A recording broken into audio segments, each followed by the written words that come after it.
I'm Perry Matter of the Redskins Facebook Live, and I'm here with Steven Zarda and Jake Kring-Schreifels as we get set here for Week 2, Redskins against the Rams. And coming into this one, Steven, first off, just this atmosphere. I'm not sure if the viewers caught some fireworks there, but this is a pretty cool place to be.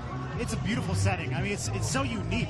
You know, we saw last night USC and Texas playing here, and it's a massive venue. You know, it's only one bowl. It's not like some of these NFL stadiums you see in Dallas. You know, obviously FedEx Field, where they're massive structures. They have all these these suites. It's one bowl, and it's beautiful. The weather, while it's a little bit cloudy, it's perfect. You couldn't get any better than this.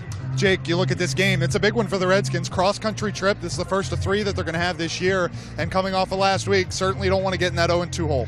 Yeah, Redskins have experience going into 0-2 holes. You look at last year, lost to the Steelers and Cowboys, and it was a lot of hard work to get back up. They had to win the next couple to even get back to 500, and then that's when it finally started to click. But this team, I think Jay talked about it this week. They are a bit resilient in the way that when they go on the road needing that first win, you saw last year with the Giants in Week 3, they were able to figure it out, and I think it really just takes. Jay said, look, the defense. It took maybe a game to get used to each other. I mean, they looked pretty good overall. They just kicked Wentz down. But I think now that they're a little more comfortable with each other in a game atmosphere, this game they'll come out a little bit more in sync, you'd like to think. And overall, I think you just look at the resiliency of this team. They've got to win this game. Otherwise, 0-2, looking at the Raiders next Sunday night, then the Chiefs, those are 2 very difficult games, AFC West opponents. No doubt about it. If you're joining us here on Facebook Live or Periscope, drop us some questions. We'll try to get to them here. We're going to be on here for about 20 minutes as the guys get loose behind us. And let's get to some news first here, Steven. And the inactives list, certainly there wasn't a ton of iffy guys, really only one, and that was Josh Doxson. And he is active today. Even though he's been dealing with that hamstring injury, he is active. You know, Jay Gruden said this week it wasn't going to be that he wasn't going to play. It was just going to be the number of snaps that he takes in this game. So he is active. As for the 7 inactives, it's the same guys as last week. Mac Brown, Jeremy Sprinkle, PJ Clemmings, Tyler Catalina, Anthony Lanier, Josh Harvey Clemens, and Joshua Holsey.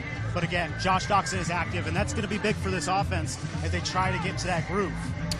Well, Jake, as we step off here and see what we have going on behind us, and Jake, you look at the offensive side. You already talked about the defense impressing a little bit. Certainly the offense would like to get going here a little bit in Week 2. Yeah, and it's just one of those things where it seems so uncharacteristic of them last week. I think maybe some of it's jitters. Again, the cohesiveness of getting these new guys on the same page. We looked at the preseason. There, again, wasn't a lot of time that they spent together with the first team. They struggled early, which meant a lot of third and 3-and-outs, punts. So last week was really the first time they had a whole game together. Josh Doxson, again, not many snaps, didn't get many targets. Terrell Pryor, some drops. There's a real urgency to, hey, let's get off on the right foot here. And I think if Kirk can get the ball early, get some early catches, build up some of that confidence, you'd like to think that they would be able to get off to a quicker start. You look at one guy, Jamison Crowder, didn't really get much involvement last week, Stephen. A lot of Terrell Pryor and Jordan Reed as well. How important would it be to get number 80 involved here a little bit? It'd be huge. I mean, we saw last year with the breakout season, and that's a guy where, you know, Kirk Cousins is still trying to develop that rapport with Terrell Pryor. He's still trying to get on the same page with Josh Doxson, a guy that he only saw for 2 games last year. So for somebody in Jamison Crowder, that shifty guy in the slot, they need to have him out there, you know. Jordan Reed is the guy that the offense runs through, but if there's going to be a second guy, it has to be Jamison Crowder.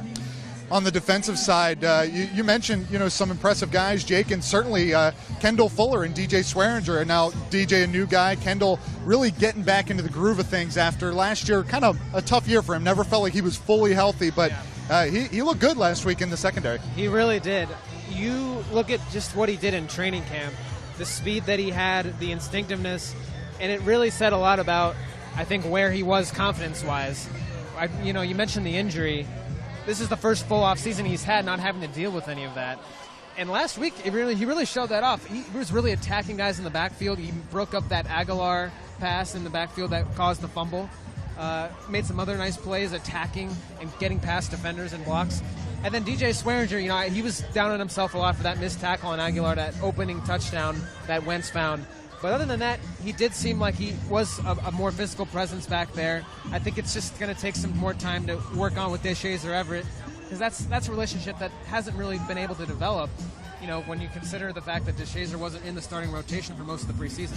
Steven, you look on the other side, and certainly we didn't even bring this up, and this is kind of the Sean McVay Bowl. A lot of talk about Sean facing his former team, and the offense had a pretty good week last week with Jared Goff playing well. Cooper Kupp looked good. Sammy Watkins looked good. And, of course, Tavon Austin, always kind of a weapon you got to look out for. Yeah, they were able to spread the ball around. They had 4 different receivers that had 60-plus yards. And then, Jared Goff last year under Jeff Fisher did not get a win at all in his 7 starts. He was inactive for the first 9 games of the year. And he was number 1 pick for a reason. He came out of California, big arm guy. And they saw last week, even though the defense was kind of that catalyst for the Rams in that 46-9 win, Jared Goff looked like a number 1 pick. And a lot of that can be credited to Sean McVay. We heard this week with Kirk Cousins when he talked about Sean getting hired for the Rams. He signed a jersey for Sean and said, I owe my career to you. So he understands in Jared Goff's shoes that Sean McVay is a quarterback that can develop him into something special.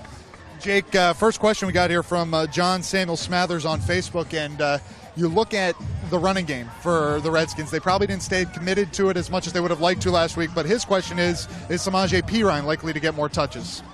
I would think maybe a little bit more than last week. He really didn't get much at all. I don't even think he got a carry last week, and it was mostly special teams. I think they want to get Rob Kelly going a little bit, and last week they just couldn't get him going. If Rob can start to move the chains a little bit and get that running game to where they like it, then I think you add in Perine to give him a little bit of a change-up. Chris Thompson had some opportunities as well, but Perine is a different kind of back than both of them in a certain way. So I think if you get Kelly some action early and he's able to actually produce, then Perine becomes a better option for them and adds a bit of a mix-up. And then on the other side, Stephen, Kirk Cousins, as he says hi to his former coach, Sean McVay. And, these two talked a lot about each other this week and were very admirable of each other. And Kirk said, he signed a jersey and said he owes his career to Sean. Yeah. I mean, on Redskins.com, I wrote a pretty lengthy piece about, Sean McVay's rise in the coaching ranks with the Redskins and then his last few years as offensive coordinator. And we saw Kirk Cousins 2015, 2016 break team records, shatter them. He made the Pro Bowl last year, first Redskins quarterback to play in the Pro Bowl since 1999. And, Kirk knows that Sean was there for him. Sean would tell him every day, I trust you, I have confidence in you, just go out there and play. And as I mentioned earlier, we're seeing that now with Sean McVay and Jared Goff. But they have not just Kirk Cousins, but the entire Redskins coaching staff, players, they have such admiration for Sean McVay. They understand that he's maybe 31 years old, but he knows football in and out better than maybe anyone, and it's really impressive to see. Jake, next question coming from Dana Woolsey on Facebook Live, and who's going to cover Sammy Watkins?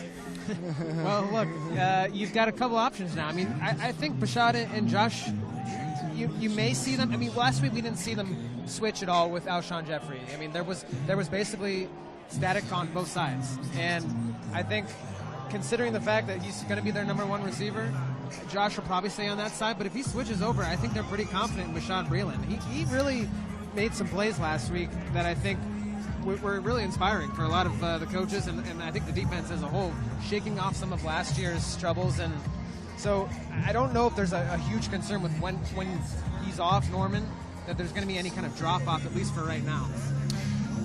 Stephen, we went through the inactives. If anyone's joining us late, Josh Doxson is active. He will be playing today. And you mentioned the snap count. And Jay earlier in the week talked about he would like to get the snap count up, but then after being limited in practice all week, you don't really know what to expect in that round. Yeah, it'll be interesting to see how much Josh Doxson does play. Last week he was on for 20 offensive snaps, was not targeted at all.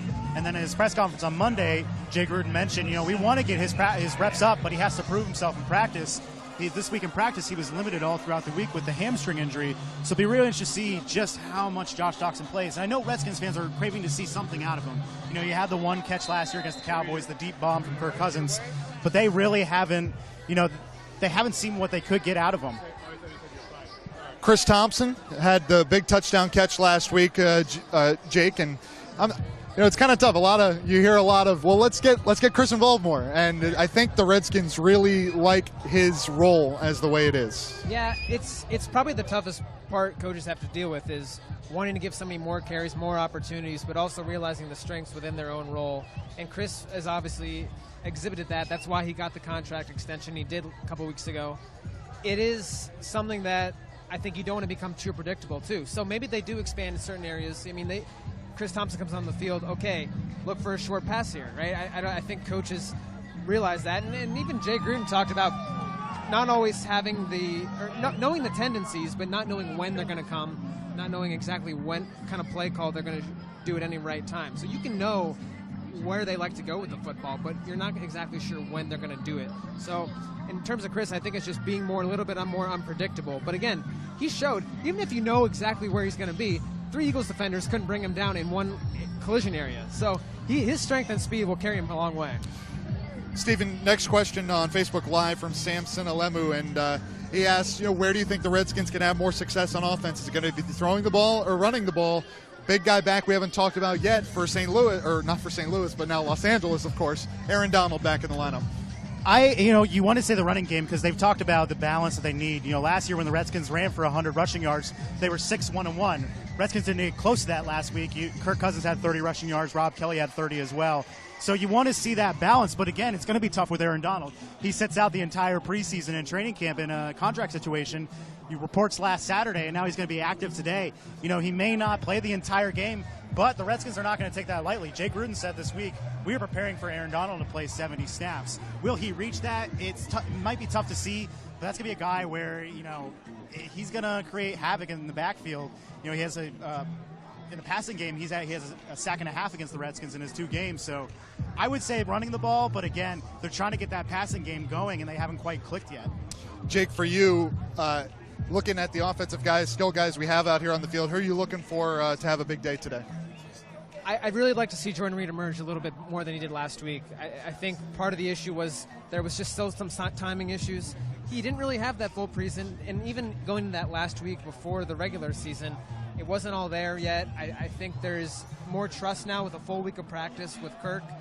And look, defenses know what Jordan Reed brings, but again, this is one of those going to be pawn chess matches where, Sean McVay likes his tight ends. Jay Gruden wants to maybe go back and forth with them. And I think he was a little bit limited just because Malcolm Jenkins is so good at covering tight ends for the Eagles, right? The Rams don't necessarily have that guy that can do that for Jordan Reed. So I'd like to see him come out away as a bigger third down target too, because that was another area the Redskins struggled with, getting first downs, and so this is going to be a big chance for them. Stephen on the other side, and we'll pull this one from Jamie Anselvish on Facebook Live, X Factor for the defense. I'm going to go out and I'm going to say Ryan Kerrigan. We saw him last week. Ryan Kerrigan's on his game all the time, but yes, last week he was as impressive as he's ever been in one game. He has the pick six. He got a sack as well on Carson Wentz, and he's a guy who if he starts today, it'll be his 98th straight start, which will be the leader for active streaks among NFL linebackers. So you want to see Ryan Kerrigan get in the backfield, cause issues, and the rest of these guys will feed off him, whether it's Preston Smith, Jonathan Allen, for the number of snaps that Junior Gillette gets. So, I'm going to say look for 91 today.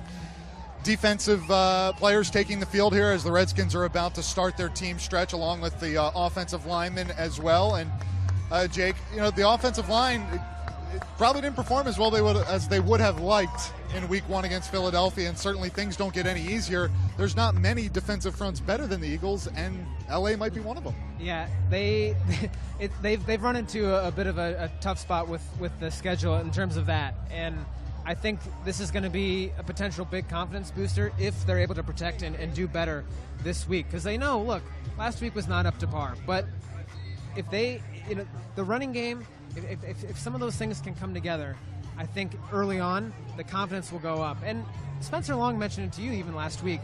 It's not like we're all, doing horribly all the time. There's 1 or 2 spots, somebody makes a mistake and it looks really bad on them. That's just the way the offensive line goes. And so I think some of those things are very much exposed when you have really good defensive players like the Rams do, and Aaron Donald and this defensive line. Well, going back to the Sean McVay, and certainly we have a question here from Joe Moore on Facebook. How much of McVay's knowledge of the Redskins will impact the game? There was a question about this earlier in the week, and Jay Gruden said nothing. If we execute correctly, we're going to be good. Yeah. That's been kind of one of the hot topics this week is, Sean McVay's knowledge of this team. How much of an impact is it going to be? And Jay mentioned, he said, he might know some of us, but he doesn't know when we're going to run plays. He doesn't know who we're going to go to when we run those plays. So it'd be really interesting to see with the defense as well, because Jay Gruden said this week as well that he spent a little more time with the defensive coaches, just of his knowledge with Sean McVay, not just with the Redskins, but with the Buccaneers and the UFL as well.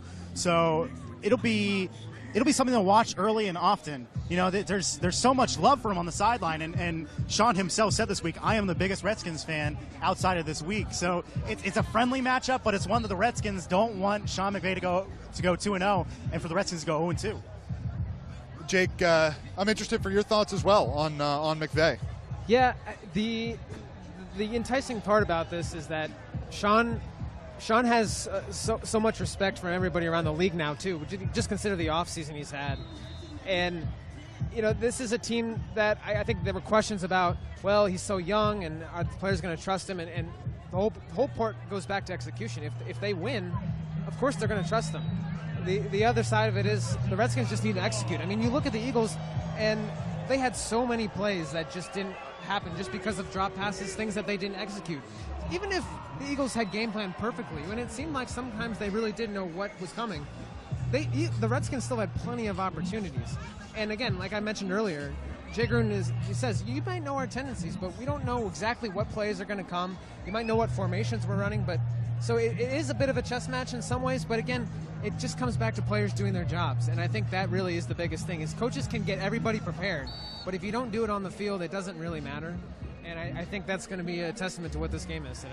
Here with you guys for about 5 more minutes here on Redskins.com Live. I'm Perry Mattern here with Steven Zarda and Jake Kring-Schreifels. And Steven, getting a lot of questions on Facebook Live about Ryan Anderson. And didn't hear a ton from him last week, and certainly he might not have been fully back from his stinger. What do you think of him, and also Junior Galette potentially getting that snap count increased? Yeah, it'll be interesting to see how much he plays and how often he plays, because last week Junior Galette, it looked like he had his first sack in 2 years, and it gets negated by Ryan Anderson being offsides.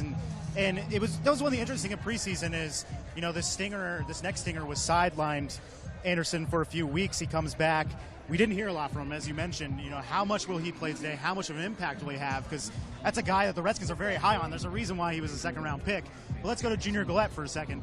In the same boat as Josh Doxson, Junior Galette is trying to earn those reps back in practice. He is an explosive speed pass rusher, but he didn't play for 2 years. We're seeing some of the burst out of him now, but to take someone like Preston Smith, who had a sack last week and actually looked pretty good on the field, it's going to be really interesting to see how this team, as the season goes on, rotates. Ryan Carey is going to be that leader, but rotates Preston Smith, Ryan Anderson, Junior Galette, those guys. And, to get to Jared Goff will be key. Jared Goff, your second-year guy, had a great week last week, but if you can fluster a guy that young, it'll be huge for this defense. Jake, you look at Jay Gruden, head man here for the Redskins in his 4th year, and certainly all throughout the training camp and into the preseason, very comfortable. But this week, certainly he was not happy, of course, with losing in week 1. What do you think the message has been from him to the team? Just kind of looking at the way he's been answering questions here throughout the week. It seems very serious. I mean, this whole week was very serious. I think we've seen usually a lot of the Redskins players are a lot more lighthearted in practice. Even to start off practice this week, DJ Swearinger held that big huddle, got players excited. I think even and you're talking about the press conferences with Jay Gruden, his tone has just been very reserved. I think he's been frustrated with the fact that they came out really poorly in that week 1 matchup. And so this is, I think, a little bit maybe of a different mentality going into this game. Because as we said at the top of the show, this is a really important game. You don't want to start 0-2. They realize the gravity of this. And look, it is still week 2. Things can change, but when you put yourself in that kind of hole, it does take a different mentality to get onto the field, especially when you're not in your home park. So, Steven, question here from Kenneth Bullock. This is going to be the last one we take here on Redskins.com Live. This one from Facebook. Do you expect a defensive game today? No. I think what the hope is that the Redskins can get that offense going. And, this is a team last year that put up a team record for yards. They were scoring points in bunches, and it may be a different group of wide receivers in Pryor and Doxson. But if you want a day where you can break out, get that win on the West Coast against a good defense, that would be so important heading back into next week against a Raiders team that is good, then a Chiefs team is good. So I think there will be points scored today, but you do want to see this defense slow down that young duo of Goff, and we haven't even mentioned Todd Gurley. At 40 yards last week, but he's a guy as a rookie that was just phenomenal. So this offense again needs to break out, and this could be the day they get it done. We shall see. Redskins and Rams coming up 4:25 Eastern Time. You can catch it on Fox. You can also catch it on ESPN 980. Larry Michael and the crew will have the call there. Thanks to Jake Ring-Schreifels and Steven Zarda. I'm Perry Matter, and we thank you for joining us here on Redskins.com Live.